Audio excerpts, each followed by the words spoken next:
Hi, my dear Astro family. Here is your weekly forecast, and we are starting on the 9th of March until 15th of March. So we really do not have a busy week ahead of us, but actually the asteroids are a little bit on the loose. So we're gonna have quite a few sign changes and motion changes happening this week. So let's just discuss them one by one. So first up is Mercury on the 9th, who is retrograde, makes a trine to Jupiter. And this is actually the second trine that they are going to be making. And what's so special about this that Mercury at the same time makes a conjunction to Pallas Athene as well.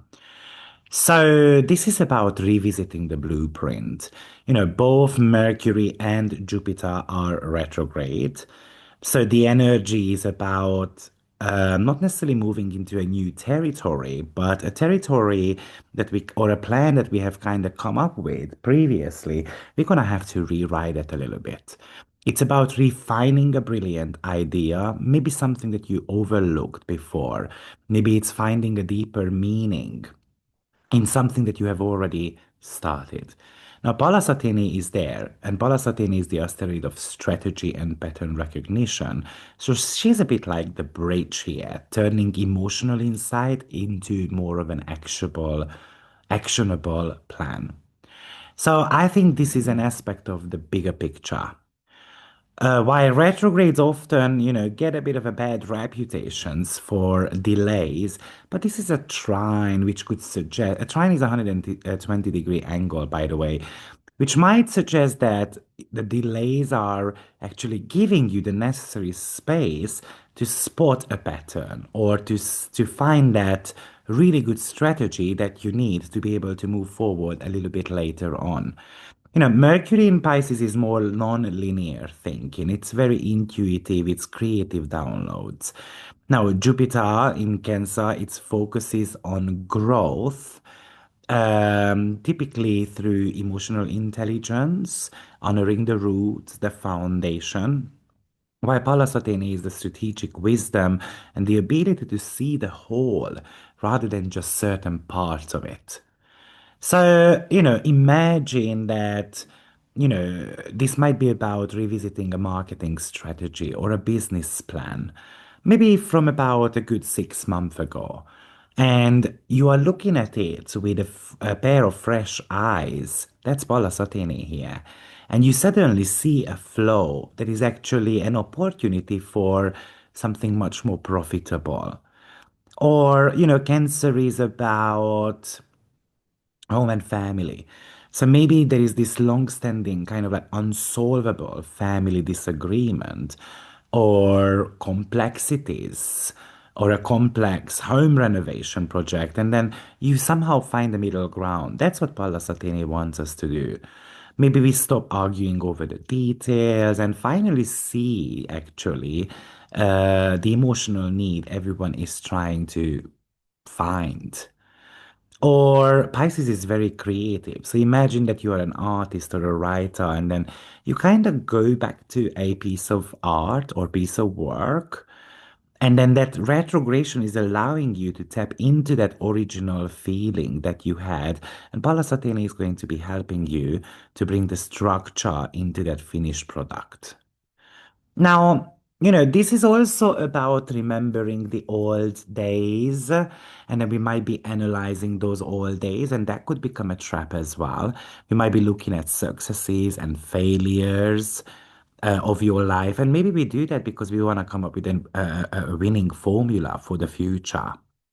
Mercury and Pallas Athene conjunction is a classic signature for a eureka moment. So it's a sudden realization about a complex problem, likely while you are doing something completely unrelating. With Pisces, you are having a shower, or with Mercury, you are driving, and so forth. And then you've got this intuitive hit. And often logic and feelings are at odds, though. But now these two are kind of like working together. So you can find a logical choice here that feels actually good, in your guts too. So it really feels like, the planet of communication and the planet of expansion and the asteroid of strategy, they come together in a very harmonious flow of energy. So therefore, it's about refinement over launching something. So you can think of it as a premiere week. Yes, it might be a bit of a delayed endeavor because there is certain type of troubleshooting that might need to be fixed further, and you can get a bit stressed over this as well because the time might be squeezing you. But it invites you to trust your gut feelings, let's say regarding your professional contracts or family negotiations. So maybe it's about you having to reread old proposals or kind of look at your creative drafts a little bit. Maybe we have to be making certain type of adjustments on it. Now, Palasatini says that we have to cut out the noise here. We have to focus on one singular task. We have to come up with the most kind of elegant solution to any of the problem. And maybe Jupiter says, why don't you reach out to a mentor, for example, from the past, and maybe that conversation with them could trigger a breakthrough. Retrogrades, yes, they do come with delays, but it also feels like this time around they come with a filter. So clearing away bad ideas so that the most strategic ones remain with you. Now, on the same day, we have got Persephone entering Aries as well, and she's going to be in the sign of Aries until 6th of June. Um, Persephone is the transition between two worlds.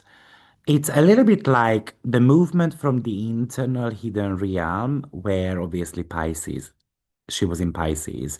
We are going to this external, more assertive realm. So, Aries is bold, singular, impatient. It's very pioneering. Persephone is the bridge between the subconscious and the conscious, the power of coming out of the hiding, basically. So I will call it as a warrior queen, basically. It is no longer about being just a victim of circumstances like it was in the sign of Pisces or waiting for the permission of someone. It's about taking responsibility for something and getting going. Persephone spends approximately about 3 months in each sign. So maybe the last 3 months you spend just a supporting role or you stayed in the background and now you can start feeling that urge to rebrand yourself. And I'm gonna stop asking questions like, what do you need? What do you want? You should be asking the question, what do I want?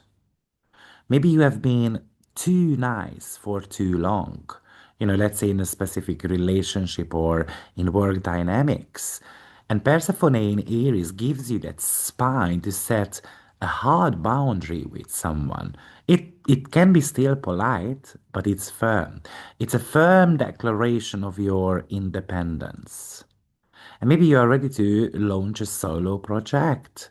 Why Mercury retrograde is there, and that might be telling us that we have to be refining our plans.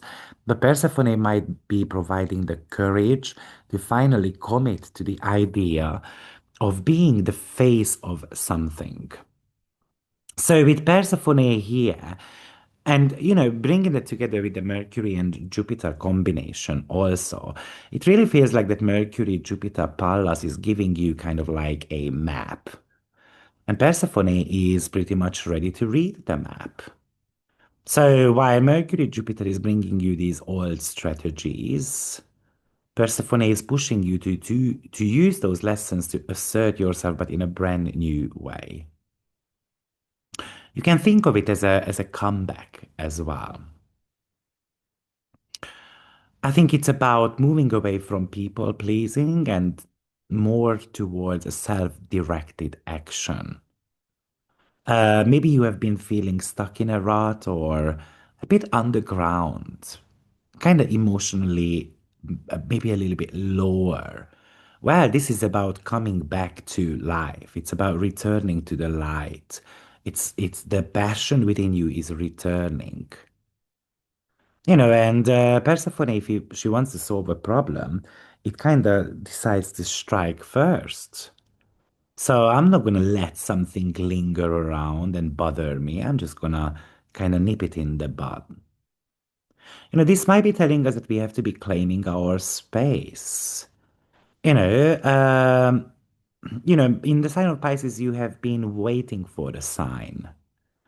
Now you realize that I don't need a sign. I am the sign itself because that's what I want. I don't need approval.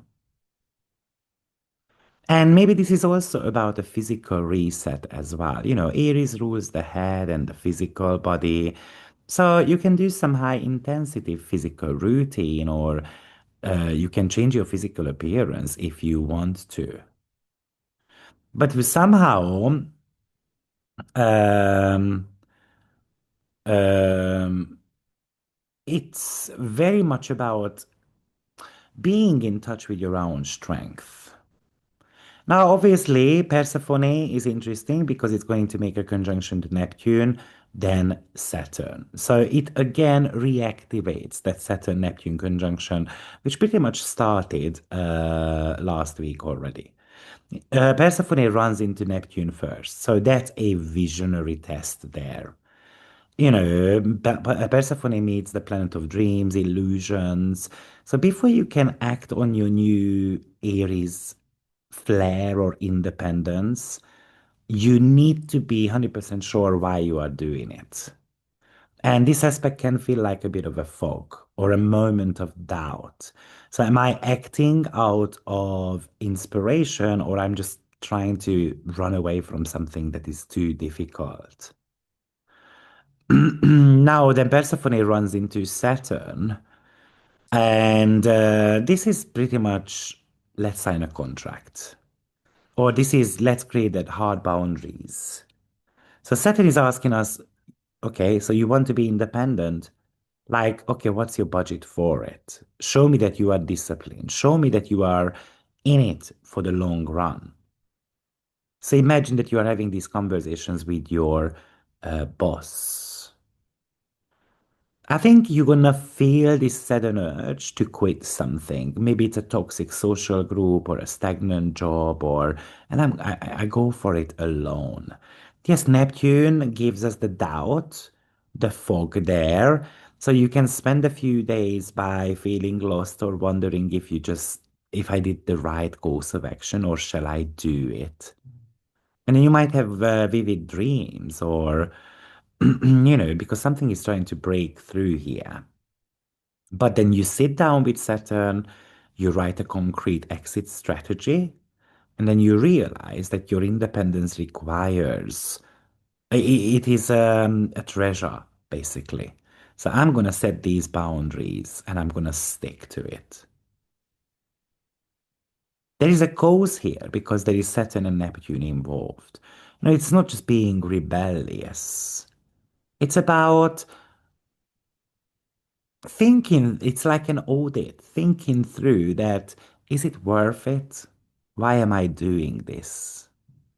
Neptune tries to dissolve an old version of you, and Saturn is actually trying to build something new, a new horizon, but obviously doesn't allow it without having a plan.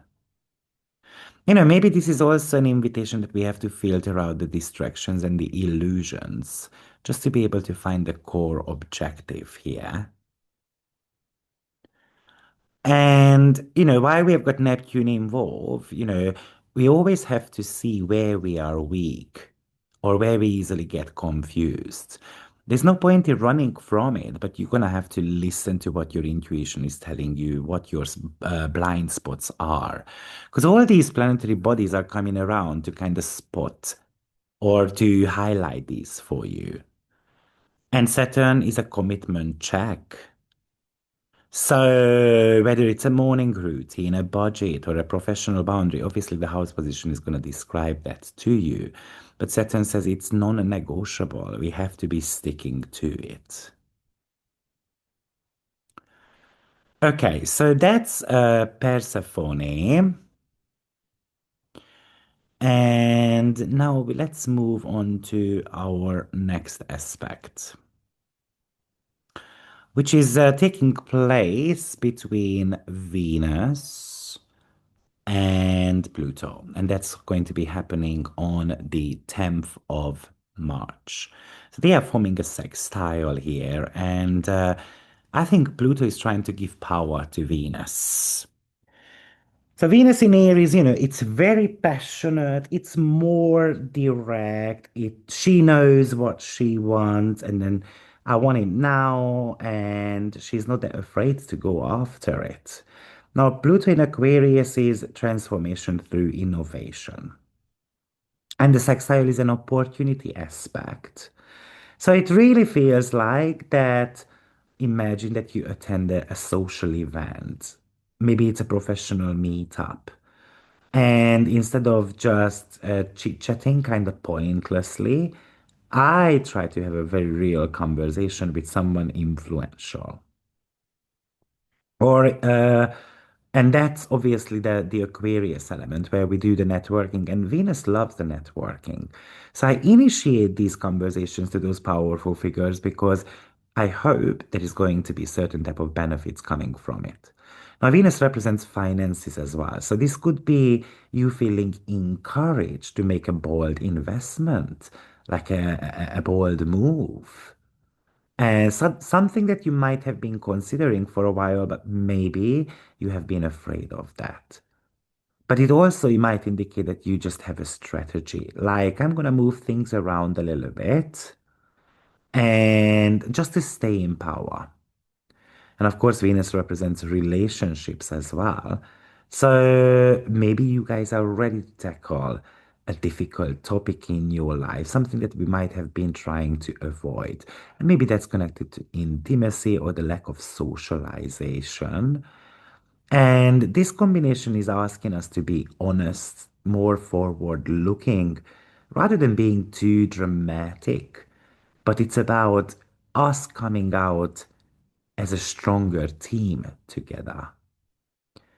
I would say that this is also giving you the possibility to convince others. So if you've got a sales pitch, use this day to kind of present it, or you want to be asking for a favor. This can really help you, people say yes to you because you can be very compelling. But maybe you want to do some digital aesthetics. Maybe you want to be rebranding your website, or you want to be launching a social media campaign, something that is maybe on the edgier side, but still professional. This is a great day for that.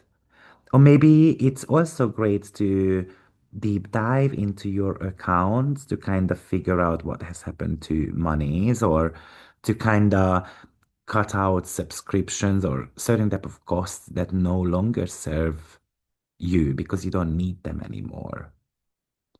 So, Venus is looking for independence. It looks for excitement here.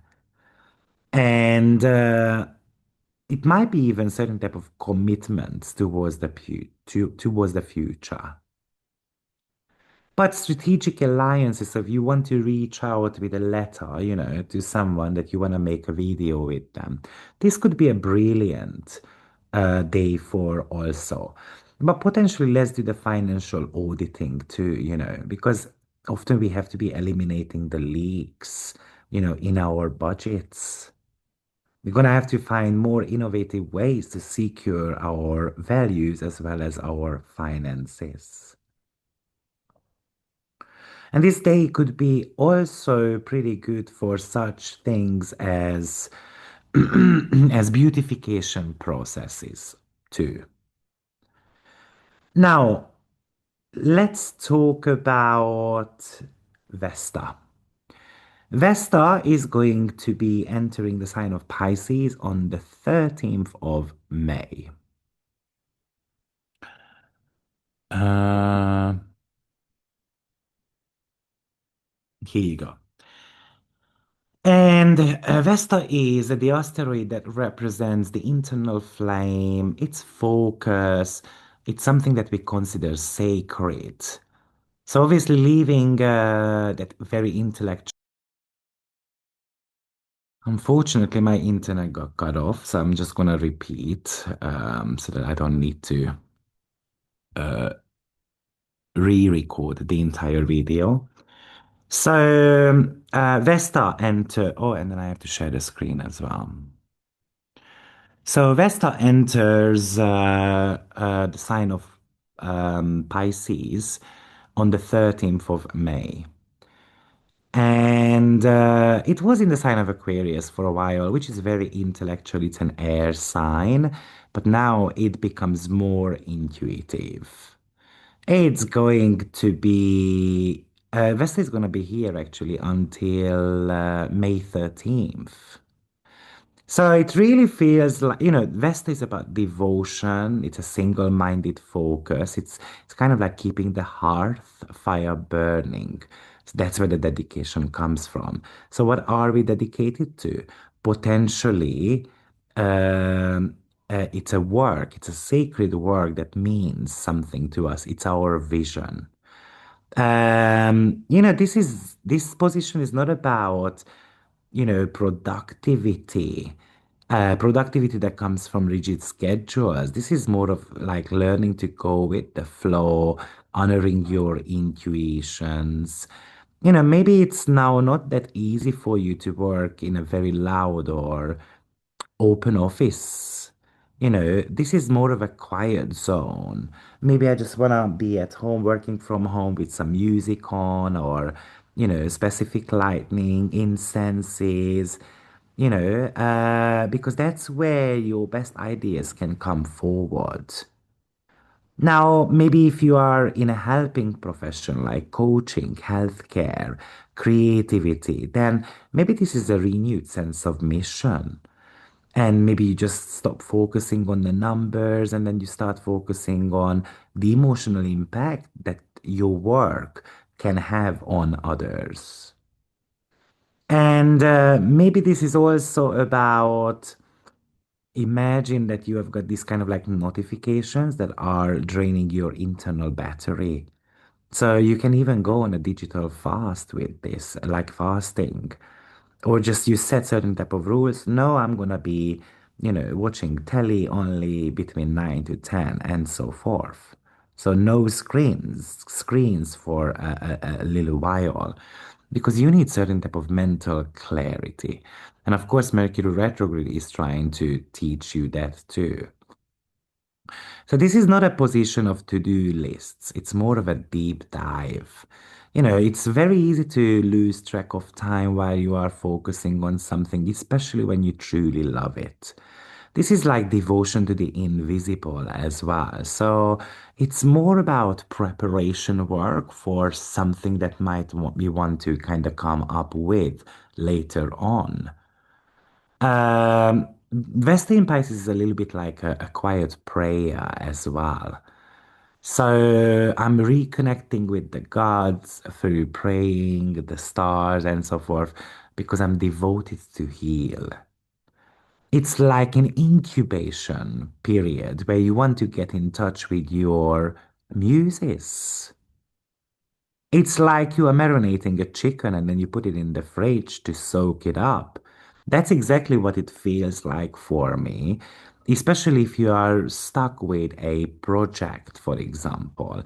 Instead of just trying and trying and trying, what if I put it down, let it soak a little bit, and then I come back and then the answer just comes to me during a moment of stillness or a dream or a meditation and these type of stuff.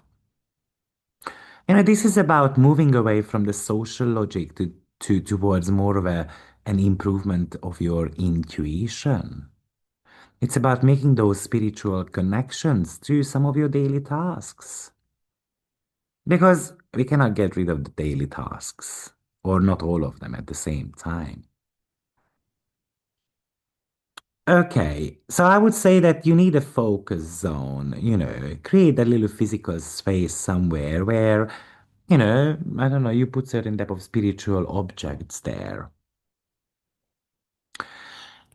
In the meantime, I realized that I gave you the wrong date because obviously Vesta is going to be shifting into the sign of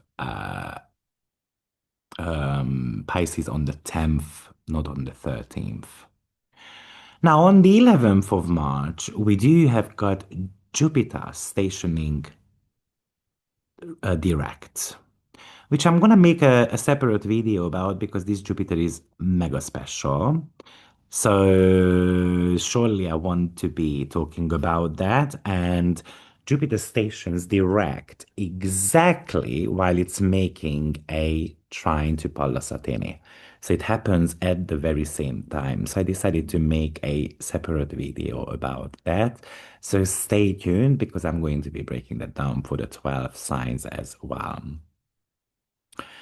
Mars is making a conjunction to North Node, and that's going to be happening on the 13th or 14th, depending on where you are. But this is a fated alignment, right? So the North Node represents our individual path forward. And Mars is the planet of action, the drive, but also it's the severance too. So, what it really feels like is because Mars takes action right now through empathy and intuition. This is a spiritual warrior type of energy who wins by surrendering at the right time. And North Node is an evolutionary lesson. The lesson here is to be able to let go of something rigid, something that we are trying to control, Virgo, and leaning into that trust, that sensitivity. So, what it really feels like is that you just potentially can feel this pull to quit something stable, but something that is stable, but maybe soul crushing at the same time. And I want to move towards something creative, something more of a healing endeavor. You know, it looks like it's not a logical choice, it's more of an intuitive must. It's about you reconsidering or encountering situations that maybe forces you to choose between your old logical defense mechanism and that new path of being able to be vulnerable. You know, it's about choosing a new path. And that could give you more confidence. That could give you more of a breakthrough moment. It is a moment when something is meant to happen, like you are meant to be helping someone, you're meant to be working together and collaborate with someone. Somehow that feels spiritually significant.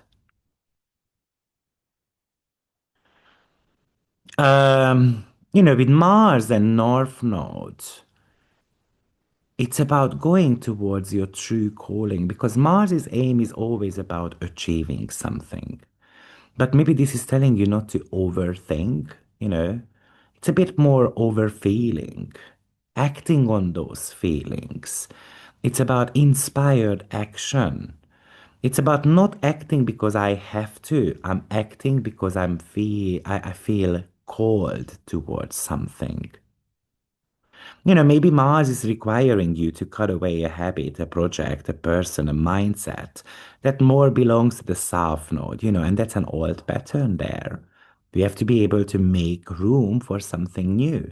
And that's going to bring you that personal growth.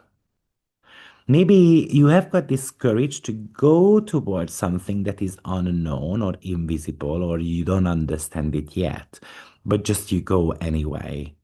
So this might be telling you to follow the pull, especially when you have got that repetitive urge to search a topic or to call a person or to visit a place. Just do it. Because the Northland is kind of like signaling to you. And if something isn't moving forward despite your best efforts, then maybe stop pushing and then just leave it. Rest on it. Because there might have to be a bit of a reality check there. So definitely look at if you have got anything on 8th degree of Pisces especially, or the water signs, Cancer and Scorpio, because those are very active in your chart. I do have Venus there.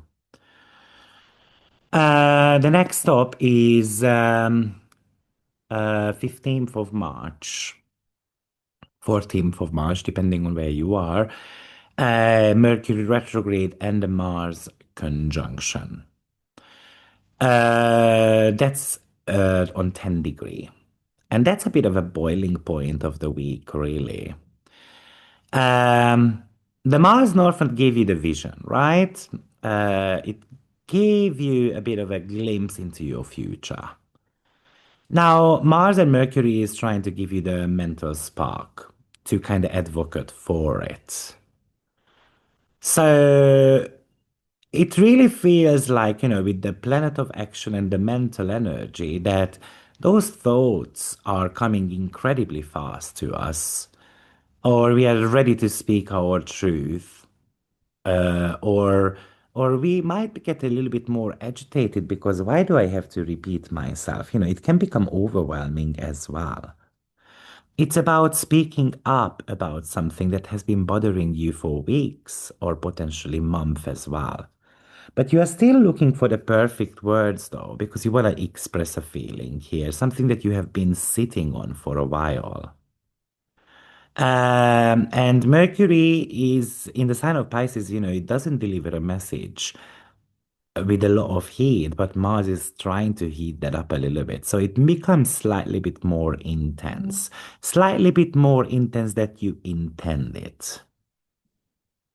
Or maybe from the beginning of the month, there are certain type of technical errors, and then maybe this conjunction can help you to fix it. But it's kind of like, it's like you reset your laptop. Like you press what's the button called? Like this hard reset type of stuff. So Mars is sometimes given that bit of brute force. And then you just feel something intuitively. This is how I can fix it. And then all of a sudden we fix it. Yes, an old argument can come back to us as well. And Pisces often has got a tendency to avoid these, but Mars says we have to clear the air. What for once and for all, basically. So that could be a bit of a truth bomb moment as well. But that might be necessary for your own healing.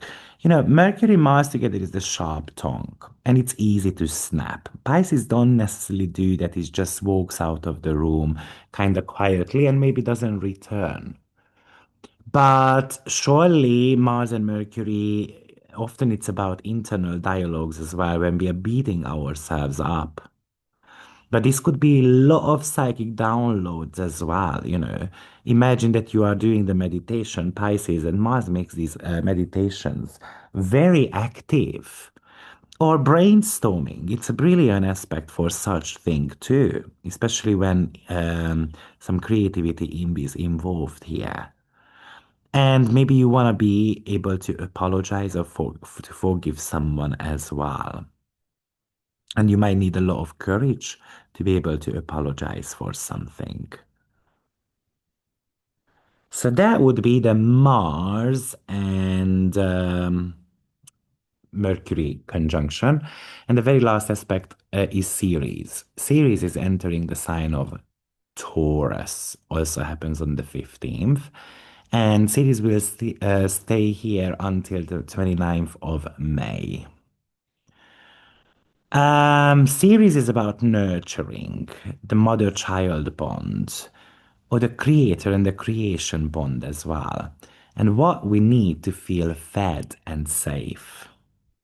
So this is kind of like being in the garden type of energy. It's about tending your literal as well as your metaphorical soil.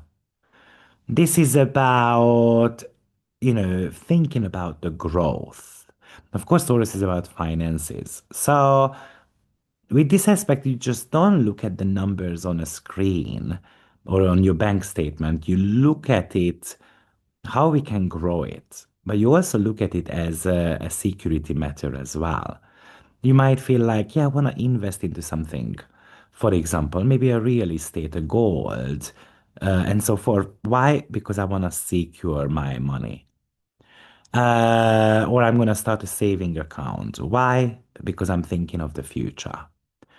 Taurus series is really about wellness and the body as well. So, you know what? I'm gonna be taking care of my physical body. I'm gonna go for something a little bit more high quality foods. Or I'm gonna have more of a consistent sleep. Or I'm gonna have a massage. I'm gonna move around a little bit more, maybe just in the garden. Um, Taurus is about your senses, and Ceres is about taking care of something. So you can be more sensitive to your environment. If your office is cluttered or your child is, misbehaving, or something happens that affects your productivity, it can be negative, but it's about beautifying something in our life as well. And therefore, we might care by buying beautiful things. This is though a wealth building transit. Ceres in Taurus doesn't like the waste. It's very much about how can I reuse this material? How can I save or protect our assets, the earth, our values? This is a little bit more about long-term gains rather than short-term gains. This is somehow quality over quantity. And and so imagine from a food point of view. I think Ceres is trying to ground a little bit of the volatile energy of the week into something more tangible, something more lasting. This is about nurturing our finances, nurturing the physical body, nurturing that long-term security within us. It's telling us that it's time to plant the seeds for the harvest you want later this year. It's just a heightened need that I want more reliable income stream, for example. Of course, the self-care element. It's about resource management. I'm gonna treat my money and the time kind of like as a garden. It requires daily attention, right? So that's series here. Well, so we got to the end of the week. So now let's break it down sign by sign, but of course in separate videos. Take care. Bye bye.